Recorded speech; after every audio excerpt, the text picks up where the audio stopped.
So I'm here with Travis Marziani, who has launched a product with originally zero money up front. So you'll find out how he did that and how this business is now affording him an awesome lifestyle, and you'll even find out exactly what the product is. So Travis, welcome to the channel. Maybe just like a little background story first off. Sure, yeah. So thanks for having me on, obviously.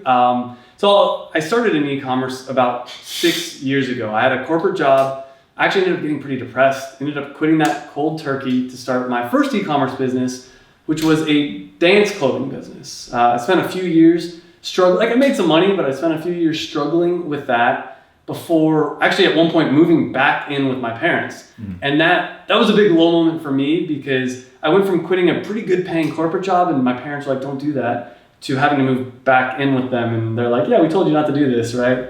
Anyways, though, I decided instead of selling dance clothing, I wanted to sell something unique, something that I was really passionate about, something I believed in. And I've always been interested in health, fitness, all that kind of different stuff. And I saw a hole in the market. So I decided to start a nut butter company, which I'll talk more about. I built what I call a launch group. So I got a bunch of people into a Facebook group, got them really excited, ended up launching a Kickstarter, raising $15,000. And that went towards my first production run. I even cashed out my 401k to help, help. That's what you gotta do. You gotta go deep. Yeah. And now I'm still running that business on the side, but honestly, I've been spending more energy trying to help other people do the same thing with my YouTube channel. So yeah, that's my quick story. There'll be a link to his YouTube channel in the description as well. You should definitely check it out. So why did you think to go Kickstarter for this and not just take a product to Amazon, which is something that my channel, we're used to talking about along here? What made you think this was a product for Kickstarter, and how did you even learn and get ready to go that route? A lot of different things. So honestly, one of my first reasons to doing Kickstarter was I saw so many silly things and so many people raised $1 million. Yeah, they raised a ton of money, and I'm like, okay, there's something to this. It's not as easy as you might think to raise $1 million. I was happy with the 15,000. That was awesome. Yeah. But the other reason why is it's proof of concept, because it's basically before you my thing with launching something on Amazon is you have very little idea. Is it going to sell? Is it actually going to work? Where I was creating a product too that was different. With typical private labeling, you have an idea of, this is already doing $40,000 a month. If I do a product, I can at least get half of that. I get $20,000, or maybe I can get all of it, whatever. Right. I created a product that was a little bit different, and I'm like, man, is anyone gonna pay for this? So it was testing. It's like, all right, let's see. Will you pay for this? Yeah, totally. Yeah, something I talk about in the Amazon world is the more you differentiate, the more you potentially own that market, but also the more you're taking a risk of there not being a market because you don't know. So I think Kickstarter is an insane way to prove that out when you're going a little bit more on a limb and doing something more custom. I love the model. I'm fascinated by Kickstarter. I think it's a great place to start. I think it can also intimidate people. So I kind of want to get into what's needed to actually have a successful Kickstarter. Yeah. But one thing is as much as you're comfortable, can we give people an idea of where this business is now? Numbers, whatever you're Sure. I'm super open with all that stuff. It's $40,000-$50,000 revenue a month. Probably closer, including Shopify, it's probably about $50,000 revenue a month. Yeah. I'd have to do my bookkeeping, but probably $15,000 profit or so. That's great. And I just got back from the Philippines. I spent a month in the Philippines where I visited my VA. That was actually cool. Francis. Yeah, you gotta go visit your VA. I flew him out to. We did I have actually a few different VAs, but my one main one that's been with me for a while, we had a whole retreat. It was awesome. That's so cool. That's awesome. The whole reason I bring that up though is that whole month, I checked my email maybe once a week, and I didn't do any work in $15,000. And I'm like, and I'm not saying it didn't take work to get there and all that different stuff. 4-hour work week. Yeah, but comparing this model to when I was doing the dance clothing, I never was making $15,000 a month, and I was working a lot harder. Right. And I think part of the reason for that was I didn't know anything about the space and the market. So you said when you went back with your parents, it seems like a huge setback, but was it the thought that you knew that was possible? Was that why you were so confident in it? Because you knew there was a different model where you could make $15,000 a month semi-passively, and that what put you on that trajectory to even know this stuff was possible? Was it? I mean, you see so many other people talking about it. I read the 4-hour work week, and I'm like, I know what's possible. And so here was the issue for me is I was stuck thinking this dance clothing company is the only way, because it wasn't doing terrible. We did like $500,000 revenue, but that's not the same as profit, right? Obviously, as we all know. Yeah. And so I was stuck thinking that I need to grow this business. So I've already got a business that's doing $500,000 a year on my own website. Like this is not even using Amazon. Right. And so I thought, okay, well, if I can get that $500,000 to $1 million, then I could be living the passive income lifestyle, blah, blah, blah. But there was like a mindset shift of, I don't want to grow this business anymore. Like I'm sick of writing articles pretending to be an 18-year-old dancer. Yeah. And like, I want to start doing something different. But yeah, I mean, that 4-hour work week was a big inspiration for me. I'm like, I know that it's possible to do this thing. Same for me. I mean, for me, it was like books like 4-Hour Work Week and just listening to podcasts, hearing those success stories and just being like, oh man, like this is possible. This is real. And it's real people doing it. And I can totally relate about like wanting to do something you're more into. And that's why I'm obsessed with like your story and your product, because it's like, I'm sort of a target consumer for that, like, the keto, paleo sort of space. And that's like, I want to shift into doing what I'm more passionate about, which part of that is YouTube and teaching, but it's also like a product like yours would excite me. That's why we're talking about it. It's like, it's so cool. So like was that that was a huge part, right? It was like, you want to do a product that like you, like kind of a Tim Ferriss thing again, is like scratch your own itch. Yeah, huge believer. Yeah. And actually, you know what? One more answer to your question. How did I know it was possible? I knew it was possible because my company was doing $500,000 revenue, but we just didn't have the profit margins. And so I knew in my head, if I could create a product that was black and white, where I know I spend $8, if I sell it for $25, I make, the difference in profit minus Amazon fees, which is a whole other thing. But like so I knew that I could get people to buy stuff online. I knew that I created all these different systems, and I had a lot of friends that were having a way easier time. And selling on Amazon is so much easier than trying to get people to your own website.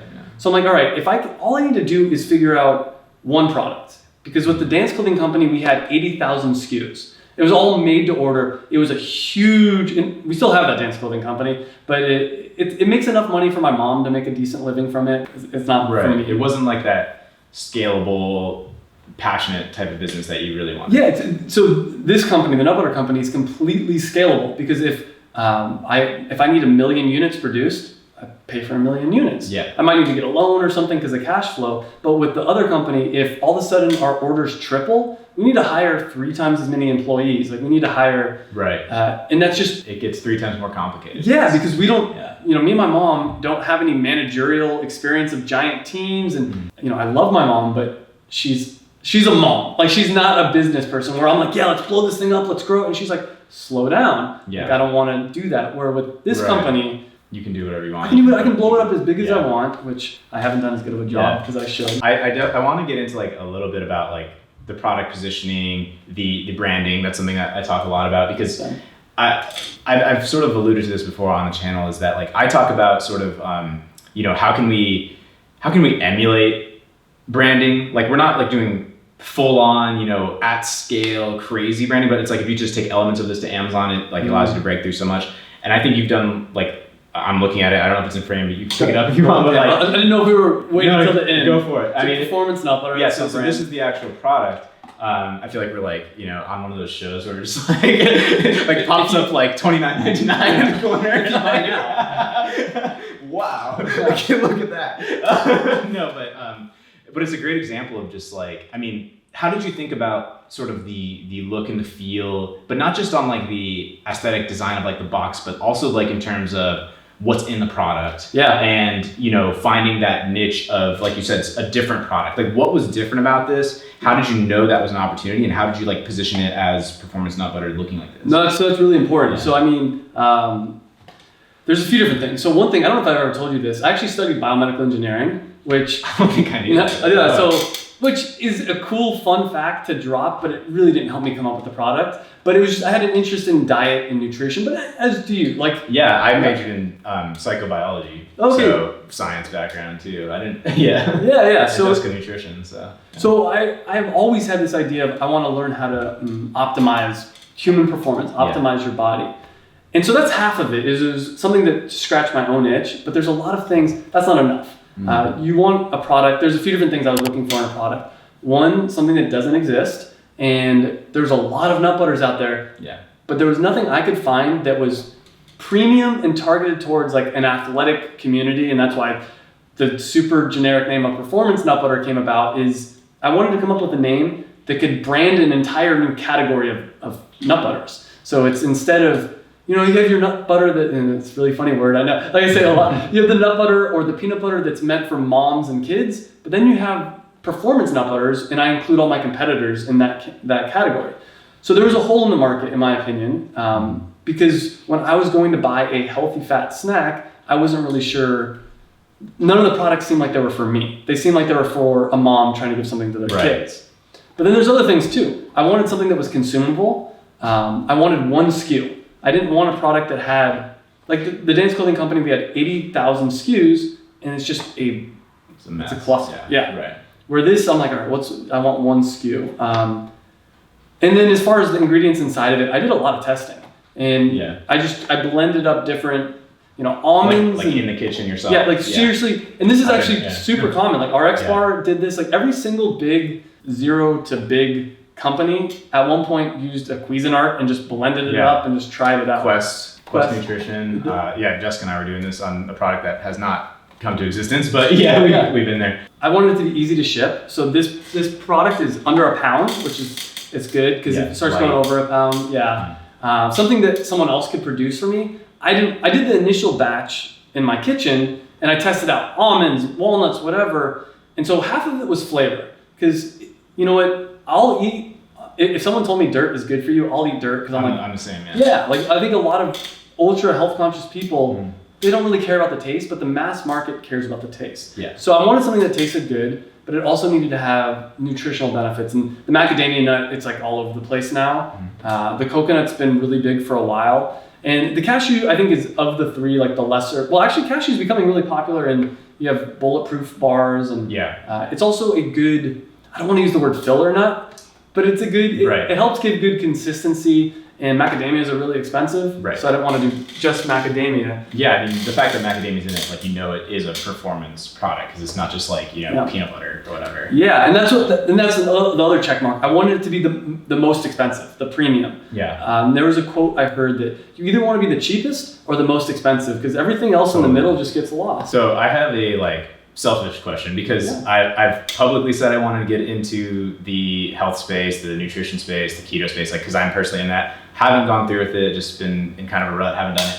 But one of the biggest things that's hard to think about with that space that maybe people that are interested in that space might be afraid of is kind of maybe this is just me, but all of the regulation sort of stuff around food and expirations and certificates and approvals and all of that. Can you just sort of demystify that in a short, easy way? It's not bad. The short, easy way is, it's the same thing when people come to you and saying, oh, starting a business because of LLCs and all that stuff. And you're like, yeah, but it's actually super easy. It's just, your manufacturer has to take care of that. Sure. So whoever manufactures your product, they got a lot of regulations. Yeah. But on your end, no, because you're not making the food. All you're doing, it's the same as selling any other. Right. I mean, there's maybe expiration dates, sure, but hopefully you're selling it before the expiration dates are done.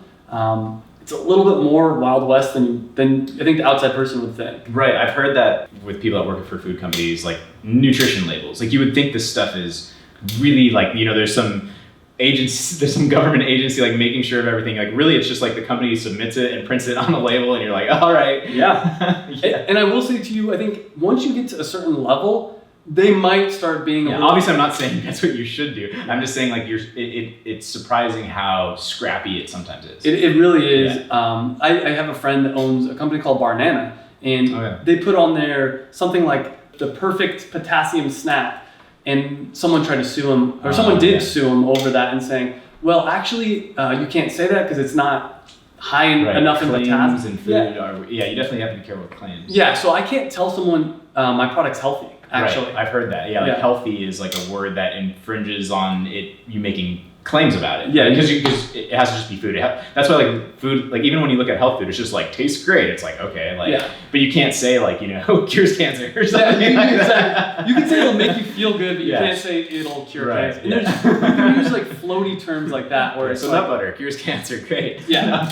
So wait, this video is not FDA approved. Exactly. One thing I did want to talk about, because we kind of were talking about branding at one point and stuff. Yeah. And I think that's something I kind of accidentally fell into that I'm really happy, I got really lucky with, was the way I branded my product. And it wasn't me. I was talking earlier about this, but my product originally was going to be all black and white. And I posted this in my product launch group. So one of the things I do is I got a bunch of people from Instagram and from Facebook friends and family into a Facebook group. And basically, these are people that were ready to buy my product. Specifically from Instagram, there are people that I said, hey, sign up on the link down below if you want to enter for a free giveaway and also updates and stuff like that. And then I put them in the Facebook group and I said, hey, everybody, I'm going to do like this cool black and white thing. And someone said, actually, that looks terrible. It doesn't look like food. You need to put some color. Even this was black and white? Even this. Yeah, that would be weird. Yeah, exactly. So they're like, you need some color on it. And my initial reaction was like, you don't understand the brand. Right. And then I'm like, no, okay, there needs to be some color. I still like the black and white look to it, but it's still a black and white brand. It just shows a gray macadamia nut might not be very appealing. Exactly. Yeah, it looks like motor oil at that point or something. It's just like, it doesn't look like food. I agree with that. Yeah. So, like my entire brand, even the logo, my entire brand was built not by me. It was built by crowdsourcing, which is something my girlfriend, I'll show her product too. Yeah, so you've done this model more than once. Yeah, so I taught my girlfriend, and she came up with this company, Vino Cards, and it's basically a wine course in flashcard form or like a wine tasting game. Same thing. She did a bunch of different logos and asked people, which logo is the best? And they said, oh, I really like this one. Cool. Let's go that way. And they pointed out mistakes. For both the companies, they pointed out mistakes that I'm like, I never would have saw that. One of the last things I want to get into is just kind of like the process of doing a Kickstarter, because I think it's a great way to go. And I think one thing we didn't even touch on that I admire so much about your brand is that initial, like $15,000, that's great, but like, it's not a huge amount. And but my point is that I think what came out of that $15,000 was like a real brand, because you got these loyal people and it built credibility. Like it could have been 5,000 or 50,000. It's just like you get these really riled up people. And I think the value of that, like even if you had lost money on that $15,000, like how many of those people are still buying today because it's a replenishable product, or how many of those people have told other people? Like, oh, it's huge. I love that aspect of it. And so I just think the potential Kickstarter is great. It's something I'd like to get into and demystify that. Like, how do you get onto Kickstarter? What are the essentials? I spend video is 95% of it. I wonder about that. I did spend some money on my video and some time, energy making it good. But again, I fully believe the biggest part of my Kickstarter was this product launch group. It was all these people that actually I know I'm 99% confident this is what it was. I like telling this story. I don't know if I've told you this story, but for you guys, I'll tell you. So my girlfriend was next to me when I launched. I told everyone I'm going to launch it at 6 a.m. Tuesday, PST time, whatever. And my girlfriend was next to me. I'm like, oh, I'll launch it a few minutes early just for fun, like whatever. Because the way Kickstarter works, as far as I saw, was at the time at least, you couldn't schedule. You had to like click the button. Push the big button. Yeah, which was super scary because it's like, is this going to work? Is everything going to be okay? Right. Usually you can test it before, but you can't do that with Kickstarter. Anyway, she was next to me. I launched it a few minutes early, and she wanted to be the first one to back the Kickstarter. She was number 6. Whoa. Which means there was 5 people sitting there refreshing the page, waiting to be first in line to buy a product that they're not going to get for 3 months. That's crazy. Like, see that? Yeah, the value. But what created that? Yeah. Okay. So how did you get that level of 100% the product launch group? Because how did you get that? How did I get that? Okay. So I got people. Full details. I got people on Instagram. So I created an Instagram account. Follow, like, comment other accounts, anything that's related to it. Under the brand? Under the brand. And I also did my personal Instagram as well, which at the time, my personal Instagram was crap. It's still not very good. But like, I did my personal Instagram and under the brand, and both of them had the same message in the bio. It was something like, click the link below to enter for a chance to win a free box plus get updates on the product. As soon as they would do that, I'd send them a personal email, which I was able to automate, but it still looked personal, that said, hey, thanks so much for your interest in performance nut butter. Out of curiosity, what do you do for fun? Like, just to try to get them engaged in a conversation. I said something like, I want to get to know my potential customers better. What do you do for fun? And then they'd respond with whatever. And I'd always say, oh, yoga? I also like doing yoga. Like, where do you do just yoga? Like relationship building. Yeah, relationship building. And then Eventually I'd say, by the way, join my product launch group for an extra chance to win a free box or something like, or I didn't call it a product, I joined my Facebook group. So that's how I got people into the Facebook group. And if I were to do it over again, and if I had a bigger budget, I would do paid ads, I would do all kinds of stuff. But the goal for me would be to get them in a group together. And the reason for that is I didn't build the brand, they built the brand. Yeah. Like they're a fan of a brand that they built, and they built the product from scratch, which, I mean, if you could imagine, whatever, if you helped create a company, you're like, yeah, this is like, I'm a part of it. Right. Like if you voted on that logo and now it's on the box, you're kind of like, that's mine. And you see this guy, like, take a little credit. I think it's a big thing. Like you see people start from nothing and like grow something, and you want to like help them out. Yeah. I see a lot of people that launch a Kickstarter and they don't get a lot of sales. They're like, yeah, I thought my friends were going to support it. I thought my family were going to support it, and they didn't. I'm like, that's because they don't know what you went through. Like, so one of the things I did in the product launch group and in my Instagram was say, hey guys, here's an update. I just got the we just voted on a logo. Here's another update. I just got the first sample batch. Like, wow, it's so amazing. And so they were part of the journey. So by the time I fully launched, it wasn't like, I think they felt like they had done it too, because they saw the struggle, they saw the ups and the downs. And that's a huge mistake I think most people make when doing a Kickstarter, is not explaining that this is hard. Most people, when they launch a Kickstarter, say, hey, give me money. I launched a Kickstarter. And it's like, no. Like, I'm not going to give you money. Like, why the hell? Yeah, you don't want it to be like a donation jar. That's how most people, when most people come to me in the past, when they say, whether it's Kickstarter or some other kind of thing, like, hey, I just did this thing, it's taking. But if you spent a few months like giving and saying, wow, I'm creating the logo. Story. Yeah, like story. Just bringing them along on the journey even. 100%. Yeah. We've talked off air about this, but I'm curious if you want to get into it now. It's just like, you're one of the few people I know that think similar to me, just in terms of like, why are we really doing this? What I'm getting at? And so I'm just kind of curious about like your ultimate goal, or like, Sure. Is it an exit? Is it like a certain amount of money? Like, what are you really doing here? Yeah, what do you really want in life?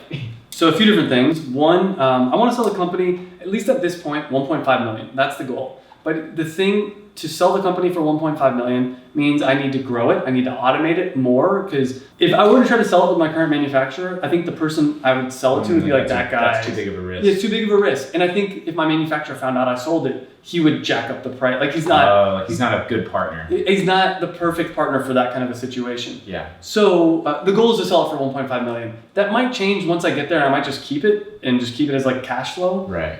So that's one thing. That's this. But right now, as we've talked about, I'm so much more passionate about the YouTube channel for this moment. Now, three months from now, I might get burnt out on YouTube and say, because it's a lot of work. Like I put a lot of energy into stuff, and then once I'm done with it, like I put a ton of energy starting Performance Nut Butter. Yeah. And then I got to the point where it was making, $15,000 a month profit, and I'm like, oh, I'm good with it. Yeah, I'm guilty of that time and time again. Like, I mean, the new thing is exciting, and then the current thing is always like a little less exciting, Yeah. Yeah. So 1.5 million selling this. I want to grow my YouTube channel. It doesn't have to be YouTube. I want to grow, let's just call it YouTube. Personal brand. Personal brand. Like influence. Like influence, not in the influencer way, but in like actual influence. The thing for me, the reason I want, let's say, influence is just so I can meet cool people. I want to, on my YouTube channel, I want to start doing like how to do surfing. Like I'm going to spend a month in Mexico learning surfing in Spanish, and I want to do a YouTube video on how to do surfing. That'd be cool. Yeah, and I want access to higher level coaches, which obviously money can buy too, but I want it to be like a fun, more on like a peer level. So my financial goal is $5 million by the time I'm 35, which if Sam might have saw, I have it posted up in my shower. Oh, really? Like I have it printed out up there. I have a bunch of stuff printed out, but that's my current goal. Cool. And the reason for me, $5 million is enough money. You never have to do anything for the money again. Yeah. And not that I do a lot of that now, but it's that security. It's super secure. At that point, anything past that, I don't see a change in lifestyle. But 5 million's, that's just a number. And it's something we've talked about. I should make a different video about it because it's been a topic I've wanted to get into, but it's like, there's such a difference between having $5 million invested, paying you no matter what, versus, making a good income last year or whatever, right. And like, I've achieved that, but not the other, right? And it's like there's a big difference there because I think that's where like the true financial freedom comes. It's not just making money, a lot of money in the short term. It's like, can you actually build that up and then just have it in safe places that pay you no matter what? That's where the freedom comes. Yeah, I think I've told you this, but my goal since I quit my corporate job 6 years ago was to make $300 a day passive income. Mm-hmm. And then I hit that and I'm like, well, that's great. What happens if something happens to my company? What happens? Like, it's not actually passive at that point. Yeah, it's passive is like index funds. Yeah, to me, so in passive, I guess is a relative term. Like I like that. Sure. It's passive in the sense of I can go to the Philippines for a month and it still generates money, but it's not passive and secure like an index fund would be. Very like or real estate with it's very different to have like a business that creates 10K a month profit versus like an investment that creates 10K a month profit. Exactly. So that's the $5 million, and it's a little bit of an arbitrary. The reason I came up with that number was I could live off $100,000 a year for 50 years, assuming it made no interest, and like it was like all the worst case scenarios I could throw at it. I was like, okay, these all the worst case scenarios I could throw at it, I'd still be fine. Yeah. Which is it's still an efficient. I think I agree with the number too. Like I think it's a well thought out number because I don't think $1 million's enough. Yeah. And I think 50 million is more than anyone really needs. Yeah. I think 5 is basically the sweet spot of like plenty to do pretty much everything forever. Yeah. Without going super ridiculous extravagant. And the truth, I'm not like, I don't need really extravagant stuff. I actually got rid of my car. I don't know if I told you. Oh, really? I'm Ubering everywhere, and nice. It saves me money, and I like it. Because I'm like, I don't have to ever worry about traffic or parking. It's so funny because like I'm kind of like a car guy, like I just got out of a car recently, but like I'm always kind of like, it's like I have the two sides. I'm like supercars, but then I'm also like, ooh, but what if I just didn't have a car? I think in the next few years, they're both luxuries. You know what I mean? Yeah, I think especially when Tesla starts coming out with the self-driving car, Uber, basically. Yeah. Then it's like, what's the point? Like you can just have a chauffeur that picks you up and takes you places. It's the same with real estate. Like to me, buying a place sounds like a crazy hassle and stress, whereas renting feels like a luxury. Yeah. Like, I can just pay this per month and not have to worry about it. And then if you want to go on vacation, if you want to travel for a year, then it's like, who cares? Just go. I'll put your YouTube link down below. What types of videos are you doing? So right now I'm doing Tutorial Tuesday, and that's just tutorial videos like how to build and grow your own whatever kind of business it is. Tactical Vlog Thursday, which I decided I wanted to do a vlog, but I really want it to be very like tactics based. Info vlog. Yeah, because I don't want it. It's not like hey. It's not like hey, I'm at the store. Yeah, exactly. It's like if I am at the store, it's like, there's a reason I'm at the store. Right, like let me show you these different brands or whatever, which has been a lot of fun. I've really been enjoying those. Yeah. And so those are the two main types. But I'm also going to be I do like random like secret tips and all this kind of stuff. And nice, cool. So that link is below. Definitely go check out Travis's channel.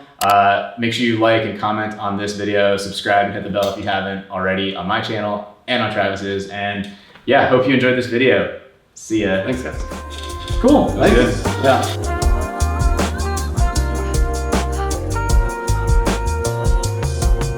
Question should I ask these guys? We got Sam Brax and we got Travis Marziani, founder of Performance Nut Butter.